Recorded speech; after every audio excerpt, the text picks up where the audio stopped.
మీనరాశి వారికి 2025 సంవత్సరంలో ఆదాయ పరంగా బాగుంటుందండి. ఆదాయం 5, వ్యయం 3 మాత్రమే. అలాగే రాజపూజ్యం 3, అవమానం 1. బాగానే సంపాదించగలుగుతారండి, కొంత మొత్తంలో కూడబెట్టగలుగుతారు కూడా. అయితే 2025 మార్చి 28వ తారీఖు తర్వాత శని భగవానుడు మీ రాశిలోకే రాబోతున్నాడు. అంటే మీకు జన్మ శని మొదలు కాబోతుంది. ఈ సమయంలో ఆదాయ పరంగా పెద్దగా ఇబ్బందులు ఉండకపోయినా సత్సంబంధాల విషయంలో మాత్రం మీనరాశి వారు ఖచ్చితంగా జాగ్రత్తలు తీసుకోక తప్పదు. ఎందుకంటే శని భగవానుడు 1వ ఇంట్లో ఉన్నప్పుడు మీ రాశిలోకి వచ్చినప్పుడు ప్రభావ తీవ్రత అనేది పెరుగుతుందండి. ఇంట్లో శుభ కార్యక్రమాలు చేస్తే అందులో చిన్న చిన్న ఆటంకాలు రావటం కానీ, పెళ్లి ప్రయత్నాలు అనేవి వాయిదా పడటం కానీ, రాబడి బాగానే ఉన్నప్పటికీ కూడా, ఆర్థికంగా బాగానే ఉన్నప్పటికీ కూడా మనశ్శాంతి అనేది కరువు అవటం కానీ, ఇలాంటి సమస్యలు ఎదుర్కోకూడదు అనుకుంటే మీనరాశి వారు దయచేసి మధ్యవర్తిగా ఉండవద్దు. మధ్యవర్తిత్వాలు 2.5 సంవత్సరాల పాటు చేయవద్దండి. 2025 నుండి 2027 వరకు, జూన్ వరకు మధ్యవర్తిత్వాల జోలికి వెళ్ళకపోవటమే మంచిది. లేదంటే మీ కష్టాలను మీరు కొని తెచ్చిపెట్టుకున్నట్లే. ఒక రకంగా చెప్పాలంటే మీనరాశి వారికి 2.5 సంవత్సర కాలంలో ఏలినాటి శని యొక్క 2వ దశ జరిగే సమయంలో ఎవరు నిజమైన బంధువులు, ఎవరు నిజమైన స్నేహితులు, ఎవరు నటిస్తున్నారు, ఎవరికి మీ మీద అభిమానం ఉందో చాలా క్లియర్గా కళ్ళకు కట్టినట్లుగా అర్థమవుతుంది. కాబట్టి అది మీ మనసును కాస్త బాధిస్తుందండి. మానసికంగా ధైర్యంగా ఉండాలి. ఆర్థిక పరంగా మీరు బెంగ పెట్టుకోవాల్సిన అవసరం లేదు. శని భగవానుడి సమయంలో కొద్దిగా మిమ్మల్ని పరీక్షలు పెడతాడండి. మీ సహనానికి పరీక్ష అన్నట్లుగా ఉంటుంది. అలాగే ఈ సమయంలో ఎవ్వరిని గుడ్డిగా నమ్మవద్దు, ఎవ్వరికి అప్పులు ఇవ్వవద్దు, ఎవ్వరికి షూరిటీ సంతకాలు పెట్టవద్దు. పెన్ను కాగితం లేనిదే దేనిని నమ్మవద్దండి. అంటే ఎవరికైనా అప్పు ఇచ్చేటప్పుడైనా, మీరు అప్పు తీసుకునేటప్పుడైనా, క్రయ విక్రయాల విషయంలో కావచ్చు, భూములు కొనుగోళ్లు అమ్మకాల విషయంలో కావచ్చు, రాతపూర్వకంగా లేనిదే నోటి మాటను నమ్మవద్దండి. మోసపోయే అవకాశాలు అనేవి ఎక్కువగా ఉంటాయి. అలాగే మీనరాశి వారు ఇప్పటి వరకు ఎలా ఉన్నా, ఇప్పటి వరకు మీ పద్ధతి ఎలా ఉన్నా సరే, శని భగవానుడు మీ రాశిలోకి అడుగుపెట్టిన తర్వాత నుండి మీరేదైనా ముఖ్యమైన పనులను ప్రారంభిద్దాము అనుకుంటున్నట్లయితే మీ తల్లిదండ్రులతో కానీ, అత్తమామలతో కానీ, జీవిత భాగస్వామితో కానీ, సంతానంతో పంచుకోవచ్చు. కానీ బయట వారితో పని మొదలు పెట్టక ముందే వారితో చర్చించటం మంచిది కాదండి. అది వాయిదాల మీద వాయిదాలు పడే అవకాశాలు ఉంటాయి. ఉదాహరణకు మీకు అర్థమయ్యేలాగా చెప్పాలంటే, మీకు ఏదైనా సంబంధం కుదిరింది అనుకోండి, లేదా మీ కుమార్తెకు కానీ కుమారుడికి కానీ ఏదైనా సంబంధం కుదిరింది అనుకోండి, మొత్తం సెటిల్ అవ్వకముందే ఎవరితోనైనా బయట వారితో, ఇంట్లో వారితో చర్చించవద్దని నేను చెప్పట్లేదండి. బయట వారితో ఎలా అలా అని చెప్పారనుకోండి, అది మధ్యలో ఆగిపోయే అవకాశాలు ఉంటాయి. ఒక మాటలో చెప్పాలంటే ఈ సమయంలో మీ ఆలోచన వల్ల, మీ సొంత నిర్ణయాల వల్ల చేతులారా సమస్యలను తెచ్చుకుంటారు. సంపాదన బాగానే ఉంటుంది, డబ్బులు బాగానే ఉంటాయి, వృత్తి ఉద్యోగాల పరంగా ఆదాయం బాగానే ఉంటుంది, ఖర్చులు కూడా ఏమంత ఉండవు.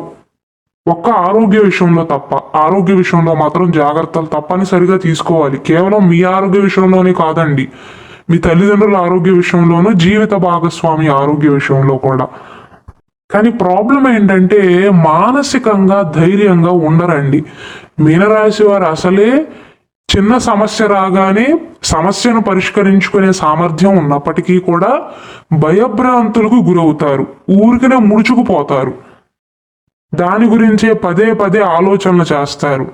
అలాంటిది శని ప్రభావం డైరెక్ట్గా మీ పైన ఉంటుంది. కాబట్టి మానసికంగా ధైర్యంగా ఉన్నట్లయితే అన్నిటినీ దాటవేయగలుగుతారండి.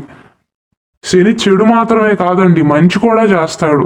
గతంలో మీరు అన్ని మంచి పనులు చేశారా, ఈ సమయంలో శని మిమ్మల్ని ఇబ్బంది పెట్టడండి.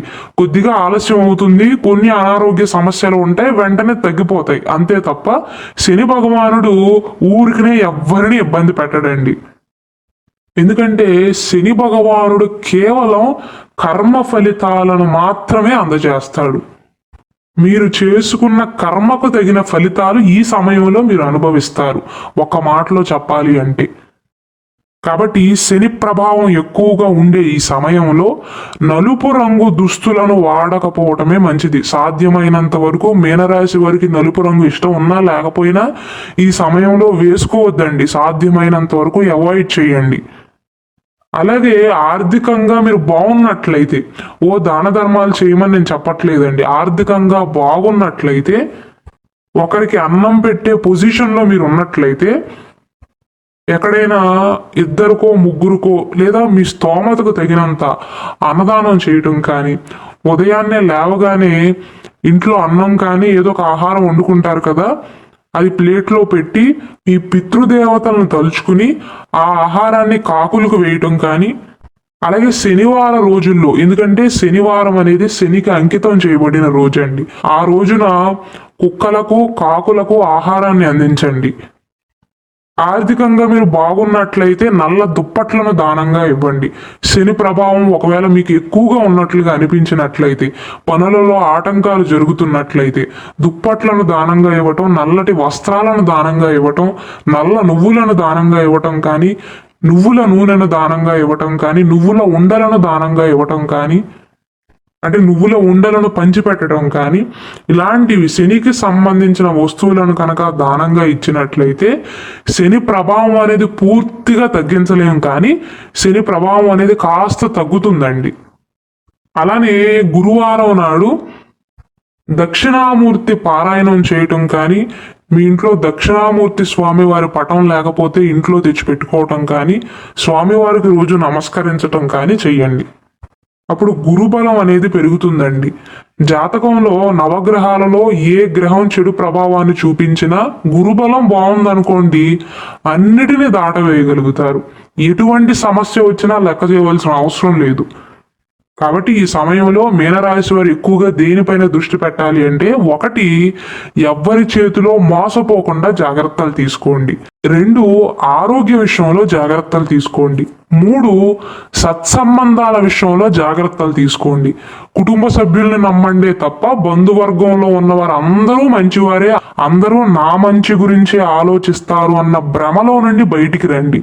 ఈ 2.5 సంవత్సరాల్లో ఖచ్చితంగా మీనరాశి వారు ఎవరేంటో తెలుసుకోగలుగుతారండి. శని భగవానుడు కల్లారా చూపిస్తాడు. కాబట్టి ఈ సమయంలో శని ప్రభావాన్ని తగ్గించుకునే ప్రయత్నాలు, గురుబలాన్ని పెంచుకునే ప్రయత్నాలు చేయండి. అంతే తప్ప భయభ్రాంతులకు గురి కావద్దండి. భూమి మీద పుట్టిన ప్రతి మనిషి కూడా ఏదో ఒక సమయంలో ఏలినాటి శనిని అనుభవించాల్సిందే. ఒక రకంగా చెప్పాలంటే ఈ సమయంలో గతంలో చేసిన పాప కర్మలు అనేవి పోతాయండి. మీ జీవితంలో మంచివారు మాత్రమే మిగిలి ఉంటారు, చెడ్డవారందరితో విభేదాలు అవుతాయి. ఒకందుకు శని భగవానుడు మంచే చేస్తాడండి, అంతా చెడు చేయడు. కాకపోతే మీ పేషెన్స్ని టెస్ట్ చేస్తాడు. ఎప్పుడూ గంట అయ్యే పని ఇంకొక 15 నిమిషాలు ఎక్కువ అవుతుంది. ఆ సమయంలో మీకు కాస్త విసుగుగా అనిపిస్తుంది. ఆదాయం బాగానే ఉంటుంది, ఎప్పట్లాగానే బాగానే సంపాదిస్తారు. కాకపోతే నా స్నేహితుడు ఎలాంటి వాడా, లేకపోతే నా బంధువుల్లో ఈ మనిషి ఎలాంటి వాడా అని ఎక్కువగా ఆలోచన చేసి మనసు పాడు చేసుకుంటారు. ఇటువంటి సందర్భాలే తప్ప మీనరాశి వారు ఎక్కువగా టెన్షన్ పడవద్దండి. మీ చేతిలో ఉన్నదేంటంటే శనికి సంబంధించిన పరిహారాలను పాటించండి, అంతే తప్ప జరగబోయేది మీ చేతిలో లేదు. అసలు గతంలో నేను ఎవరికి అపకారం చేయలేదనుకుంటే మీరు అసలు భయపడవలసిన అవసరమే లేదు. ఏలినాటి శని గురించి మర్చిపోయినా పర్వాలేదు.